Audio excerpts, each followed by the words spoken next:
Bom dia a todos.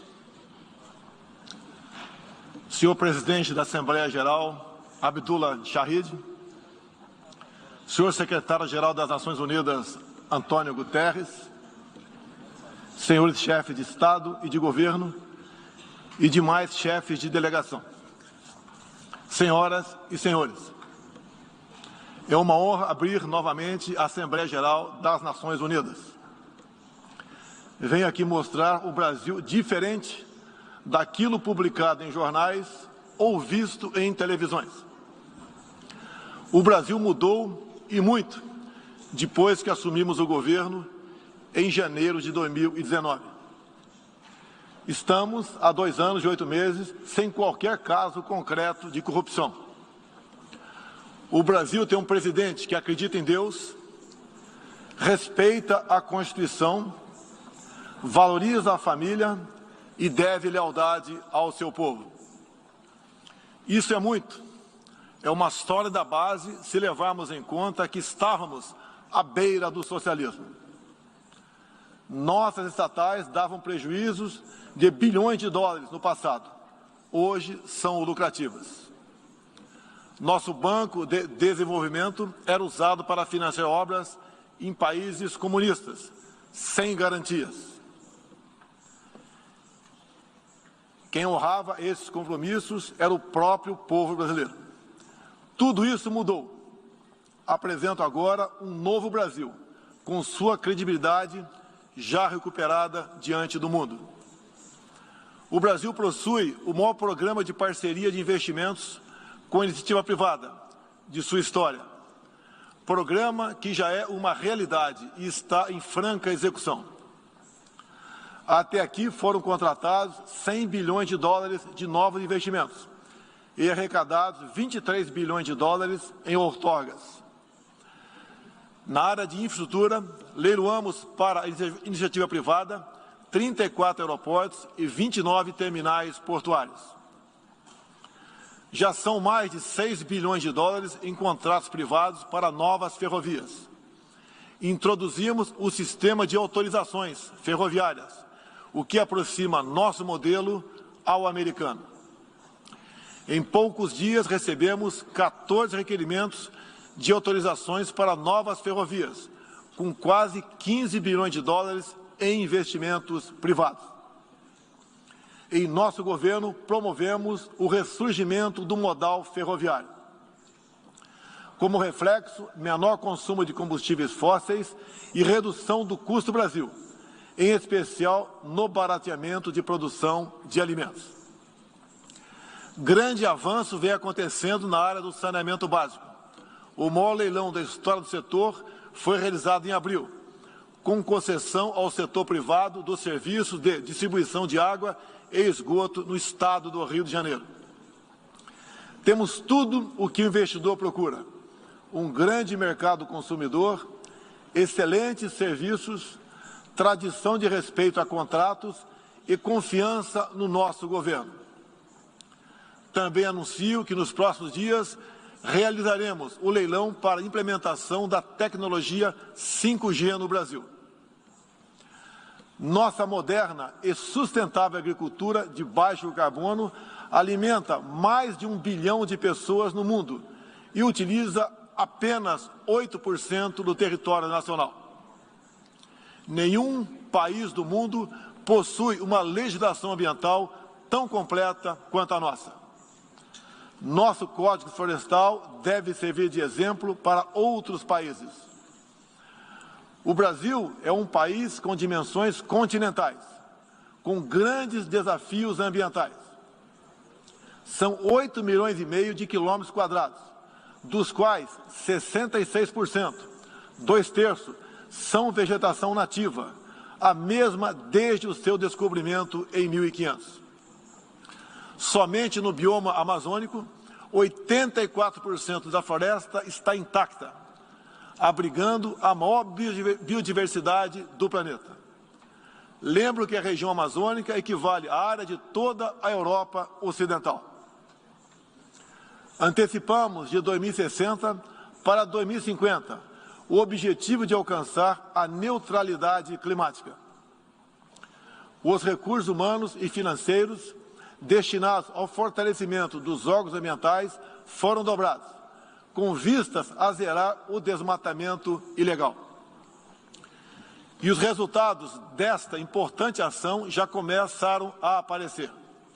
Na Amazônia, tivemos uma redução de 32% do desmatamento no mês de agosto, quando comparado a agosto do ano anterior. Qual país do mundo tem uma política de preservação ambiental como a nossa? Os senhores estão convidados a visitar a nossa Amazônia. O Brasil já é um exemplo na geração de energia, com 83% advinda de fontes renováveis.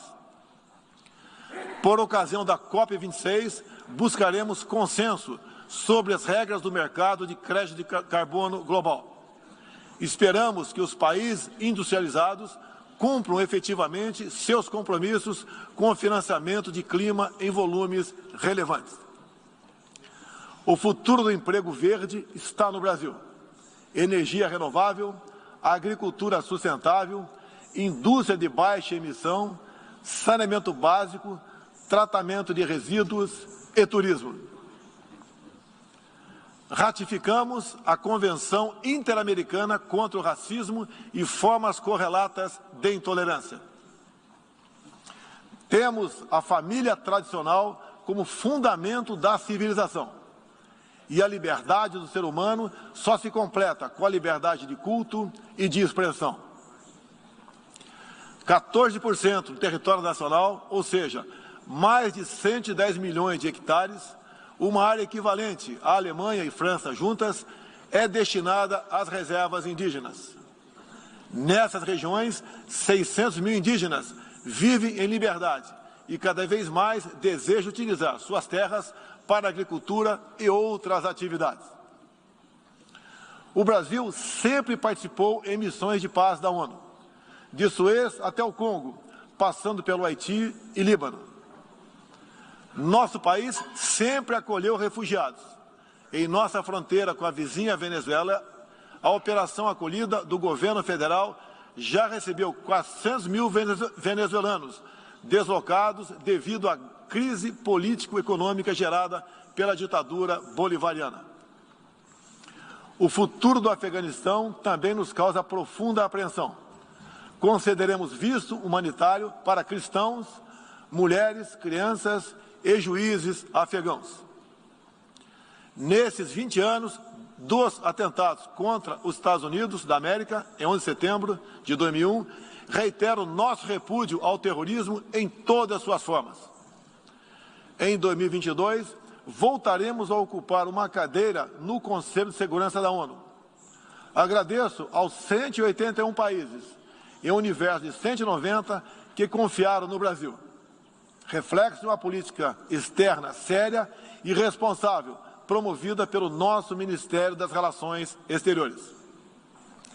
Apoiamos uma reforma do Conselho de Segurança da ONU, onde buscamos um assento permanente. A pandemia pegou a todos de surpresa em 2020. Lamentamos todas as mortes ocorridas no Brasil e no mundo. Sempre defendi combater o vírus e o desemprego de forma simultânea e com a mesma responsabilidade. As medidas de isolamento e lockdown deixaram um legado de inflação, em especial nos gêneros alimentícios no mundo todo. No Brasil, para atender aqueles mais humildes, obrigados a ficar em casa por decisão de governadores e prefeitos e que perderam sua renda, concedemos um auxílio emergencial de $800 para 68 milhões de pessoas em 2020. Lembro que terminamos 2020, ano da pandemia, com mais empregos formais do que em dezembro de 2019, graças às ações do nosso governo com programas de manutenção de emprego e renda que nos custaram cerca de 40 bilhões de dólares. Somente nos primeiros 7 meses deste ano, criamos aproximadamente 1.800.000 novos empregos. Lembro ainda que o crescimento para 2021 está estimado em 5%. Até o momento, o governo federal distribuiu mais de 260 milhões de doses de vacinas e mais de 140 milhões de brasileiros já receberam, pelo menos, a primeira dose, o que representa quase 90% adulta. 80% da população indígena também já foi totalmente vacinada. Até novembro, todos que escolheram ser vacinados no Brasil serão atendidos. Apoiamos a vacinação. Contudo, o nosso governo tem se posicionado contrário ao passaporte sanitário ou a qualquer obrigação relacionada à vacina. Desde o início da pandemia, apoiamos a autonomia do médico na busca do tratamento precoce, seguindo recomendação do nosso Conselho Federal de Medicina.